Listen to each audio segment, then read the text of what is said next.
पहला अलग होना, पार्ट का मतलब अलग होना। इसमें क्या लगता है? इसमें लगता है फ्रॉम, इसमें लगता है ऑफ। ठीक है, ऑफ कहां लगेगा, फ्रॉम कहां लगेगा? तो ध्यान दीजिए, जब कोई व्यक्ति किससे, कोई व्यक्ति से जब अलग हो, पर्सन से, मतलब separation from, separation from a person, from a person, किसी व्यक्ति से कोई अलग हो तो क्या लगेगा? फ्रॉम। और छोड़कर, ऑफ नहीं, सॉरी यहां पे विथ कीजिए, पार्ट विथ, वही सोच रहे थे क्या लिख दिए, कुछ तो एरर है। फ्रॉम कहां लगेगा? जब separation from a person, person का मतलब ले पर्सन, थे पर्सन, एकदम खाते के को बोला पर्सन बोलते हैं हिंदी में व्यक्ति को, और इसमें दोनों आता है, दोनों कौन? राम और श्याम नहीं, राम और सीता, फीमेल और मेल दोनों आएगा, फीमेल भी आएगा मेल भी आएगा, मतलब पर्सन का मतलब मेल भी हो सकता है फीमेल भी, ठीक है। लेकिन पर्सन को छोड़कर, अब आपसे पूछेगा आपका ब्रेन टीचर, ब्रेन टेस्ट कि क्या दिमाग चल रहा है कि नहीं, पूछते हैं। पर्सन को छोड़कर कुछ भी हो, वहां पे क्या लगेगा? विथ। पर्सन हो तो फ्रॉम, पर्सन से अगर अलगाव हो, जुदाई हो, बीएफ की जीएफ का हो गया ब्रेकअप, फ्रॉम, पार्ट फ्रॉम। अगर किसी पर्सन को छोड़कर, हमको बताइए, कोई बकरी से अलग हो गया है, क्या लगेगा? विथ। पर्सन है बकरी, पर्सन है व्यक्ति, इंसान, इंसान मेल या फीमेल, कोई जैसे अपने घर से अलग हो गया है, क्या लगेगा? विथ। तो इसका एग्जांपल देखा जाए तो लिखा जाता है, यहाँ पे मिटा इसको, लिखे एग्जांपल फर्स्ट। अब खत्म होने की है आपका प्रीपोजिशन, जो आपके लिए इंपॉर्टेंट था उतना कर दी, इससे ज्यादा नहीं पूछेगा, पूछ देगा तो बाकी आप इसके हिसाब से बना लीजिएगा। एग्जांपल जैसे पहला,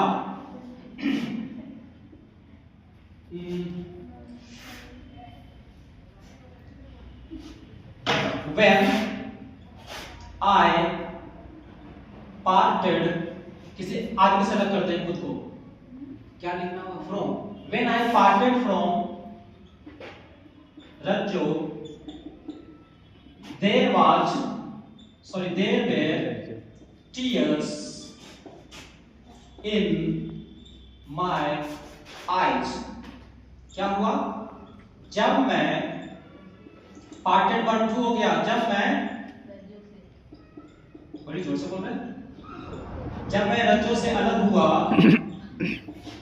there were tears, tears बहुवचन में हमेशा ये होता है आंसू, आंसू नहीं कहते, आंसू का मतलब एक बूंद गिरेगा, बहुत बूंदें गिरेगी तो आंसू हमेशा टीयर्स में, मतलब नो टीयर्स, नो टीयर्स, राज का लगा नहीं है, नो टीयर्स, ये डायलॉग शब्द भूल गए, टीयर्स का मतलब बहुवचन में।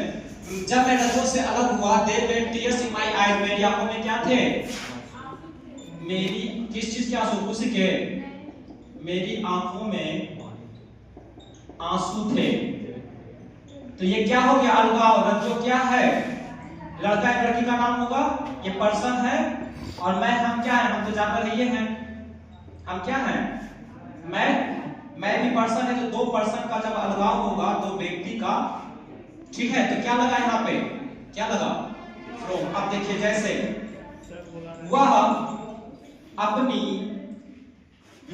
वह अपने सोने से, कौन है? जैसे होगा, वह अपने सोने से, सोने माने सोने वाला बिछौना नहीं, सोना माने गोल्ड, वह अपने सोने से अलग नहीं रह सकता है। तो क्या होगा समझिए, सब्जेक्ट क्या है? ही कैन नॉट साथ में लिखिएगा, नो इसमें space, he can not part, अलग होना। सोना क्या है? देखिए तो, सोना गोल्ड क्या है? निर्जीव है, पर्सन है, पर्सन को छोड़कर क्या लगेगा? With. He can not part with, अपने सोने से, तो ही के लिए his gold, he cannot part with his gold, हो गया, एटसेट्रा। अब एक और देखते हैं क्योर का, क्योर का और जंप का। क्योर का मतलब चंगा होना या चंगा सी, प्रीपोजिशन मतलब स्वस्थ। इसके साथ प्रीपोजिशन लगता है ऑफ और लगता है फॉर। क्या लगता है? ऑफ या फॉर। ऑफ कब लगेगा? फॉर लगेगा जब ये नाउन होगा, क्योर 4, और जब ये वर्ब होगा तो क्या लगेगा, वर्ब होगा तो ऑफ लगेगा। एग्जांपल देखते हैं हम फटाफट। चंगा होना माने स्वस्थ होना, बस बस एग्जांपल चंगा होना, जैसे पहला बोले कि क्या बोले, या मलेरिया के लिए क्योर है, मतलब चंगा है। चंगा माने कोई दवा है, नॉन के रूप में है, मेडिसिन। ऐसे ये मलेरिया के लिए दवाई, क्या लिखे इसको, अरे चुप लो, कौन है, मलेरिया के लिए यह दवाई, मलेरिया के लिए क्या है, बढ़िया, चंगा, दिस मेडिसिन इज वेल। और एक हो गया इसमें, देखिए मलेरिया के लिए ये दवाई, तो ये दवाई जो है क्या है, नॉन है, हाँ, दवाई नॉन है। लेकिन हम बोलेंगे दूसरा कि तुम मुझे मलेरिया से मुक्त नहीं कर पाए, मलेरिया से मुक्त यानी चंगा नहीं कर पाए, डॉक्टर को बता रहा है। तो देखिए चंगा कर पाना वर्ब है, मुक्त कर पाना वर्ब है, तो इसमें वर्ब है, कौन सा प्रीपोजिशन, और इसमें नॉन है, तो कौन सा प्रीपोजिशन लगाइए, इसमें लिखिए दिस मेडिसिन इज, क्या बनेगा, दिस मेडिसिन इज क्योर, बढ़िया है, गुड फॉर या वेल फॉर, नॉन है तो वेल फॉर मलेरिया। इसके लिए है दूसरा, यू नहीं कर पाया, यू डिडंट क्योर मी, किससे, ऑफ मलेरिया। चंगा करना वर्ब हुआ ना, क्योर, तो इसके साथ क्या लगा, ऑफ है, एटसेट्रा। अब एक और देखते हैं, केवल टॉक वाला इंपॉर्टेंट है, इससे समाप्त करते हैं। 21st number is talk, TAL के टॉक के साथ टू भी लगेगा और विथ भी लगेगा। विथ कब लगेगा, टू कब लगेगा, देखिए टॉक टू लगेगा। चलिए टॉक क्या होगा, टॉक जब क्या होगा, वर्ब होगा, और जब नॉन होगा टॉक तो क्या लगेगा, विथ। जैसे बताते हैं एग्जांपल,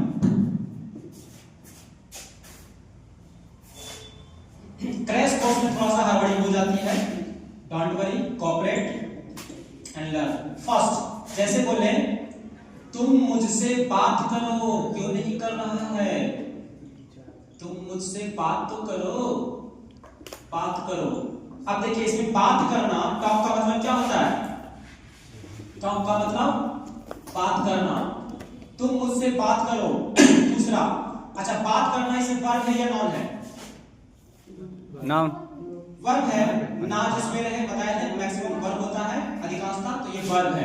हाँ, इसको लिख देते, बाद में भूल जाइएगा फिर पूछना पड़ेगा हमको। अब हम बोलेंगे मैं तुम्हारे साथ एक बातचीत चाहता हूँ, एक मुलाकात जरूरी है सनम, गाना सुने हैं, जिंदा रहने के लिए एक मुलाकात जरूरी है सनम, वही मैं सुने, वाह अच्छा सुनना चाहिए। मैं तुम्हारे साथ एक बातचीत चाहता हूँ, चाहती हूँ, तो कैसे बनेगा, इसमें बातचीत क्या है, बातचीत क्या है, नाउन है, बातचीत करना नहीं है, बातचीत है नाउन। अब देखिए तुम मुझसे बात करो, टॉक, यू टॉक, किससे, अब देखिए बात करना क्या है, वर्ब है तो क्या लगेगा, to, you talk to me. लेकिन यहाँ पे बातचीत क्या है, वर्ब है तो क्या लगेगा, इसका बनाएंगे कि मैं तुम्हारे साथ एक बातचीत चाहता हूं, आई वॉन्ट अ टॉक, क्या लगेगा, with you, that's all, it is simple. कुछ और प्रीपोजिशंस हैं जो कि आपको नहीं पढ़ना है अभी, इतना पढ़ लिए बहुत है, बहुत ज्यादा है, कुछ जगह नहीं लगता प्रीपोजिशंस, नोट में लिख देते जहां, बस फटाफट, जहां प्रीपोजिशन नहीं लगता सामान्य तौर पे, नहीं लगता। इंटर वाला बता देते हैं ENTER एंटर में इनटू नहीं लगता। कुछ जगह लगता कॉन्टेक्ट संधि वगैरह सब ने पूछेगा। जहां लगता है जैसे रिक्वेस्ट के बाद प्राय नहीं लगता है, जैसे advice him, request him, ask him, उससे पूछो, इन सब के बाद टू वगैरह नहीं लगेगा। ठीक है, और क्या आस्क, एडवाइस, रिक्वेस्ट और क्या जैसे रहेगा क्या उसको बोलते हैं कंप्राइज, COMPRISE, कंप्राइज का मतलब शामिल होना, शामिल होना। अटैक, जैसे उसने मुझ पे हमला किया, क्या बोलेंगे ही अटैक्ड ऑन मी। अटैक के साथ प्रीपोजिशन नहीं लगता, क्या लिखेंगे ही अटैक्ड मी। ठीक है, इन सब के साथ प्रीपोजिशन नहीं लगेगा अटैक्ड। सुन रहे हैं जैसे tell, told, tell, TEL double L, tell मैंने कहा ना क्यों नहीं लगता है, इत्यादि कर देते हैं, समझा देते क्यों नहीं लगता। देखिए टेल का मतलब होता है से टू, इसमें प्रीपोजिशन है टू। टेल का मतलब से टू, टेल मैंने कहना, से टू हिम या टेल हिम। जब से टू लिखेंगे, से लिखेंगे तो टू लिखेंगे, टेल लिखेंगे तो नहीं। अटैक के साथ मुझ पर हमला किया, ही अटैक्ड ऑन मी नहीं, ही अटैक्ड मी, इनके साथ प्रीपोजिशन नहीं लगेगा। कंप्राइज का मतलब होता है शामिल होना, कंसिस्ट ऑफ, मैंने पहले से इसमें ऑफ लगा हुआ इसमें नहीं लगेगा। आस्क का मतलब होता है पूछना, और जैसे लिखना देख सकते हैं जैसे एक्सप्लेन, EXPLAIN बोलता है एक्सप्लेन करो, explain it, explain of it सुने हैं कभी। डिस्कस, डिस्कस में नहीं होगा, DISCUSS, डिस्कस ऑफ सुने हैं, डिस्कस इट। ठीक है, जैसे डिस्क्राइब में कभी सुने डिस्क्राइब ऑफ इट नहीं, जैसे डिस्क्राइब DESCRIBE, डिस्क्राइब एटसेट्रा, इन सब के साथ और भी है लेकिन आपको इतना इंपॉर्टेंट है एग्जाम के लिए, इन सब के साथ प्रीपोजिशन नहीं पूछता है, ध्यान रखना है। जो लिखा हुआ रिक्वेस्ट के साथ टू नहीं लगेगा, एडवाइस के साथ टू नहीं लगेगा, आस्क के साथ टू नहीं, कंप्राइज के साथ ऑफ नहीं, अटैक के साथ ऑन नहीं, टेल के साथ टू नहीं, से के साथ टू लगता ही नहीं, एक्सप्लेन के साथ टू नहीं, डिस्कस के साथ टू नहीं, और डिस्क्राइब के साथ ऑन या ऑफ नहीं, एटसेट्रा इनके साथ नहीं लगता। तैयार रहेगा। इस प्रकार से प्रीपोजिशन की हमने जैसी की तैसी कर डाली। इसको बढ़िया से समझना है, सीखना है और एग्जाम के लिए तैयार होना। अब हम क्वेश्चन पेपर देखेंगे कल हो सके तो, अगर कोई यहाँ पे डिटेल रहेगा कंप्यूटर वाला तो देखेंगे, नहीं तो कोई चीज खत्म करेंगे।